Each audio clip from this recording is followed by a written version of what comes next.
Articular cartilage, cartilage क्या होता है उसके टाइप्स हमने देख लिए। Articular cartilage is a special type of connective tissue जिसने क्या किया होता है, हमारी आर्टिकुलेटिंग सर्फेसिस को कवर किया होता है, और इसके अंदर हमारे पास स्पेशल टाइप ऑफ सेल्स होते हैं, कॉन्ड्रोसाइट्स होते हैं, और हमारे पास special type of extracellular matrix होता है जिसके अंदर पर्टिकुलरली काफ़ी टाइप की प्रोटीन्स होती हैं, हमारे प्रोस्टाग्लैंडिन्स होते हैं, वाटर होता है, सब कुछ होता है।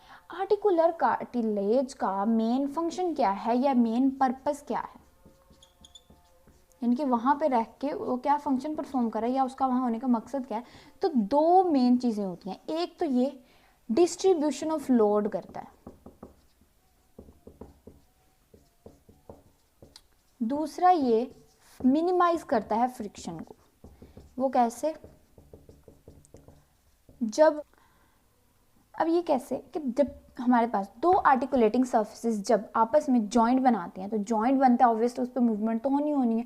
जब जॉइंट के ऊपर मूवमेंट हो रही होती है तो उस टाइम पे तो आपस में रगड़ खाएंगे, तो रगड़ खाएंगे तो फ्रिक्शन ज़्यादा प्रोड्यूस होगी, तो इस फ्रिक्शन को कम करना है ताकि हमारी मूवमेंट थोड़ी स्मूथ हो सके। तो ये आर्टिकुलर कार्टिलेज ने इधर भी कवर किया होता है, इधर वाली आर्टिकुलेटिंग सर्फेस भी कवर किया, तो जब वो मूवमेंट परफॉर्म करें तो उनके दरमियान डायरेक्ट कॉन्टैक्ट ना हो और फ्रिक्शन भी क्या हो, कम हो जाए।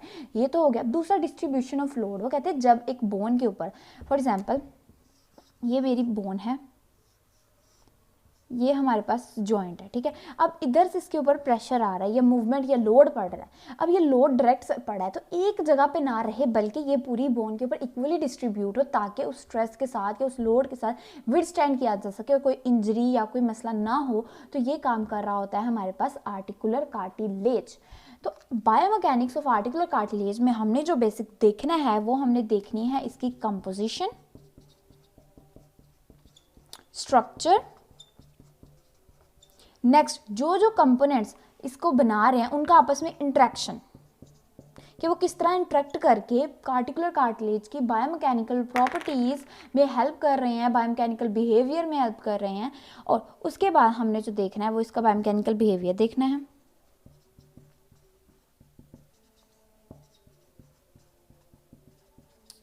नेक्स्ट होगी इसकी लुब्रिकेशन, कि हमारा जो जॉइंट है वो आर्टिकुलर कार्टिलेज है वो लुब्रिकेट हुआ होता है। तो वो लुब्रिकेशन किस किस तरह की होती है, और एंड पे हम देखेंगे वियर ऑफ आर्टिकुलर कार्टिलेज। तो ये मेजर कंपोनेंट्स हैं हमारे पास बायोमैकेनिक्स ऑफ आर्टिकुलर कार्टिलेज के। तो फर्स्ट ऑफ ऑल हम डिस्कस करेंगे composition and structure of articular cartilage. Composition and structure of articular cartilage. Articular cartilage किस किस चीज़ से मिलके बना हुआ है और उसका स्ट्रक्चर कैसा है। मेनली अगर आर्टिकुलर कार्टिलेज को देखा जाए तो इसके अंदर दो तरह की चीज़ें होती हैं।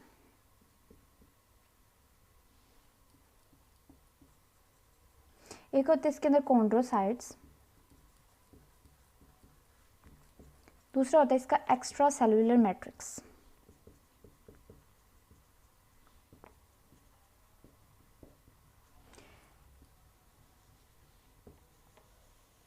एक्स्ट्रा सेलुलर मैट्रिक्स जो होता है वो क्या क्या चीज़ें होती हैं इसके अंदर।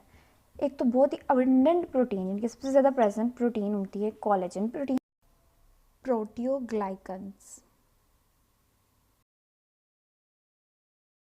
डिटेल में जब देखेंगे ना कोलेजन को, प्रोस्टाग्लैंडिन्स को नेक्स्ट, तो फिर पता चल जाएगा नेक्स्ट। और इसके अलावा हमारे पास वाटर होता है और हमारे पास कुछ और प्रोटीन्स भी होती हैं जैसे कि ग्लाइकोप्रोटीन्स वगैरह।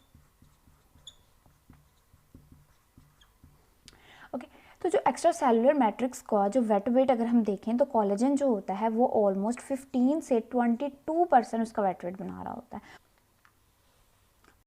प्रोटियोग्लाइकन्स जो होते हैं वो 4 to 7% वेट वेट बना रहे होते हैं इसका, और वाटर जो बचता है रिमेनिंग 60 to 85% जो होता है वो वॉल्यूम जो होता है वो एक्स्ट्रा सेलुलर मैट्रिक्स का वो वाटर का बना हुआ होता है। तो ये तो होगी जनरल कंपोजिशन। अब हम डिटेल में देखते हैं कि कोलेजन किस तरह से रोल प्ले कर रहा है, प्रोस्टाग्लैंडिन का क्या स्ट्रक्चर है, वाटर का क्या रोल है हमारे पास।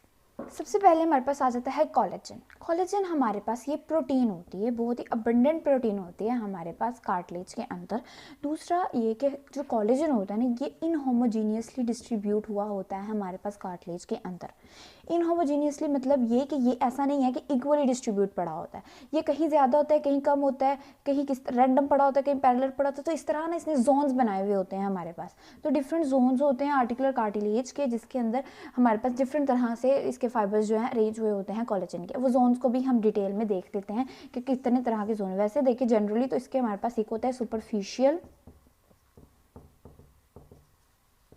टेंजेंशियल जोन सबसे पहला, फिर उसके बाद आ जाता है हमारे पास मिडल जोन, फिर हमारे पास आ जाता है इसका डीप जोन। डायग्राम के थ्रू हम देख लेते हैं कि किस तरह से कोलेजन जो है फाइबर्स इन तीनों जोन्स के अंदर जो है डिस्ट्रीब्यूट हुए हुए हैं। अगर हम आर्टिकुलर कार्टिलेज को ड्रॉ करें उसके डायग्राम, तो हमारे पास ये फॉर एग्जाम्पल उसके बिल्कुल सुपरफिशियल वाली सरफेस आर्टिकुलर कार्टिलेज, तो जो उसका सुपरफिशियल जोन होता है ना, उसके अंदर हमारे पास बिल्कुल पैरेलल जो है वो अरेंज हुए होते हैं हमारे पास कोलेजन के फाइबर्स। और सुपरफिशियल जोन्स बिल्कुल ही कम पार्ट बना रहा होता है, ऑलमोस्ट 10 to 20% जो पार्ट होता है ना, वो हमारे पास जो होता है वो क्या होता है हमारे पास, ये हो गया हमारे पास सुपरफिशियल, टेंजेंशियल जोन। और इसकी परसेंटेज अगर टोटल देखा जाए तो वो होती है ऑलमोस्ट 10 से 20% ओनली। ओके, तो इसके बाद हमारे पास आ जाता है मिडल। तो जो मिडल जो होता है ना वो बिल्कुल ही रैंडम होता है, यानी कि उसके अंदर कोलेजन फाइबर जो होते हैं ना वो रैंडमली अरेंज हुए होते हैं, कोई एक प्रॉपर वे के अंदर नहीं होते। और ये मिडल जोन जो होता है ना, ये हमारे पास इसकी परसेंटेज ज़्यादा होती है। तो मिडल जोन जो होता है वो ऑलमोस्ट हमारे पास बना रहा होता है 40 to 60% मिडल जोन।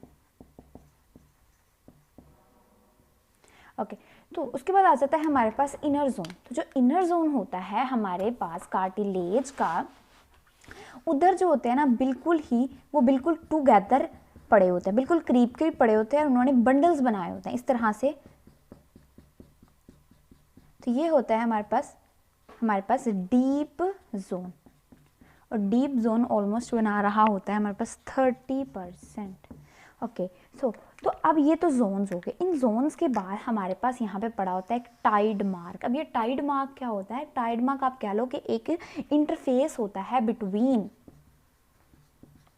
कैल्सिफाइड और नॉन कैल्सिफाइड, क्योंकि इसके नीचे जो पड़ा होता है वो हमारे पास पड़ा होता है हमारे पास कैल्सिफाइड कार्टिलेज। क्या पड़ा होता है? कैल्सिफाइड कार्टिलेज पड़ा होता है। और जो ऊपर जितना भी कार्टिलेज है ना, ये सारा नॉन कैल्सिफाइड होता है। तो इंटरफेस होता है बिटवीन टाइड मार्क, ये टाइड मार्क है। तो ये टाइड मार्क क्या होता है? ये इंटरफेस होता है बिटवीन कैल्सिफाइड और नॉन कैल्सिफाइड कार्टिलेज। तो कैल्सिफाइड कार्टिलेज नीचे पड़ा होता है और उसके ऊपर हमारे पास क्या पड़ा होता है? नॉन कैल्सिफाइड कार्टिलेज पड़ा होता है। अब इसके बाद नीचे हमारे पास पड़ी होती है सब कॉन्ड्रल बोन, यानी कि कॉन्ड्रल यानी कि इस कार्टिलेज के नीचे वाली बोन होती है कौन सी? सब कॉन्ड्रल बोन। और इस सब कॉन्ड्रल बोन के बाद हमारे पास नीचे पड़ी होती है हमारी कैंसिलस बोन पड़ी होती है, कैंसिलस बोन पड़ी होती है। तो ये है हमारे पास zones of articular cartilage, superficial, tangential, middle और डीप और टाइड मार्क। उसके बाद हमारे पास कैल्सिफाइड कार्टिलेज होता है, फिर सब कॉन्ड्रल बोन होती है, और उसके बाद नीचे हमारे पास कैंसिलस बोन पड़ी होती है। तो ये जोन्स के आई होप सो कि आपको समझ आ गई होगी किस तरह से आर्टिकल जो फाइबर्स की अरेंजमेंट हुई होती है हमारे पास डिफरेंट जोन्स के अंदर। अब नेक्स्ट मूव करते हैं, जनरल सा ना हमारे पास कोलेजन की टाइप्स को देख लेते हैं। कोलेजन टाइप्स देख लेते हैं। कोलेजन जो होता है ना वो हमारे पास मेनली टाइप 1, टाइप 2,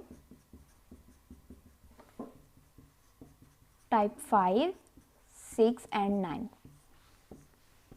जो टाइप 1 कोलेजन होता है ना वो सबसे ज़्यादा प्रेजेंट जो होता है वो हमारे बोन के अंदर और हमारे सॉफ्ट कनेक्टिव टिश्यूज जो होते हैं ना, जैसे कि टेंडन हो गया, लिगामेंट हो गया, जैसे कि टेंडन्स, लिगामेंट्स, तो इनके अंदर ज़्यादा अमाउंट होती है इसकी, यानी कि टाइप 1 जो होता है ये इनके अंदर। लेकिन जो टाइप 2 होता है ना ये हमारे पास होता है सबसे ज़्यादा आर्टिकुलर कार्टिलेज के अंदर।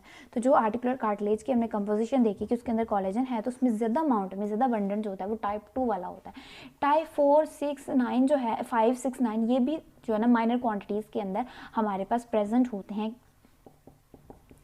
कार्टिलेज वगैरह के अंदर, कनेक्टिव टिश्यूज़ के अंदर। अब जो टाइप 2 आर्टिकुलर कार्टिलेज है इसका ये हमारे पास ये क्या प्रोवाइड करता है? ये बायोमैकेनिकल प्रॉपर्टीज़ प्रोवाइड कर रहा होता है हमें उस कार्टिलेज को, कौन सी? टेंसाइल स्टिफनेस की,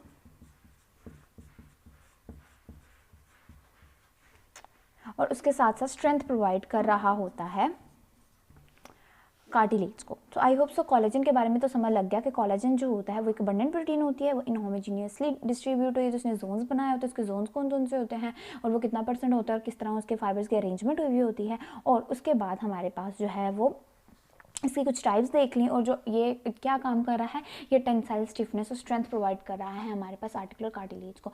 तो it is all about the collagen. अब नेक्स्ट हम देखते हैं प्रोस्टाग्लैंडिन्स के बारे में।